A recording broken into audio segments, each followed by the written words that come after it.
এই ওষুধটার নাম হচ্ছে এরিট্রন জেরাই সিরাপ। এই সিরাপটি একজন শিশুকে কোন কোন ক্ষেত্রে ডাক্তার খাওয়ানোর সাজেস্ট করে থাকেন এবং সিরাপটি কিভাবে খাওয়াতে হয়, এর প্রতি নির্দেশনা বা কোনো ড্রাগ ইন্টারঅ্যাকশন আছে কিনা এবং এর মূল্য কত ইত্যাদি বিষয়ে গুরুত্বপূর্ণ তথ্য থাকবে আজকের ভিডিওতে। তো চলুন কথা না বাড়িয়ে ভিডিওটি শুরু করা যাক। আর হ্যাঁ, আপনি যদি এই চ্যানেলটিতে নতুন হয়ে থাকেন তাহলে চ্যানেলটি সাবস্ক্রাইব করতে ভুলবেন না। এরিট্রন জেটাই ভিটামিন বি কমপ্লেক্স, জিঙ্ক এবং আয়রন সমূহের একটা বিশেষ প্রস্তুতি। এটি শুধুমাত্র ভিটামিন সিরাপই নয়, নবজাতক ও শিশুদের জন্য ভিটামিনের সাথে আয়রন এবং জিঙ্কের পারফেক্ট কম্বিনেশন হলো এই এরিট্রন জেটাই সিরাপ।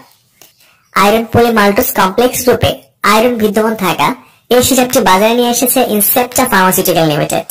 স্ক্রিনে যে সিরাপটি দেখতে পাচ্ছেন এটি 100 মিলি প্লাস্টিকের বোতলে, আর প্রতি 1 চামচ ওষুধে রয়েছে thymine hydrochloride 5 milligram, riboflavin 2 milligram, pyridoxine hydrochloride 2 milligram, nicotinamide 20 milligram, zinc 10 milligram এবং মৌলিক আয়রন 50 মিলিগ্রাম।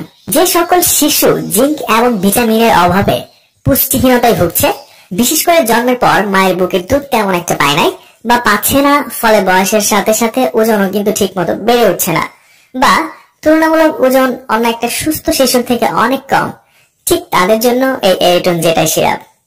আবার অনেক শিশু তেমন একটা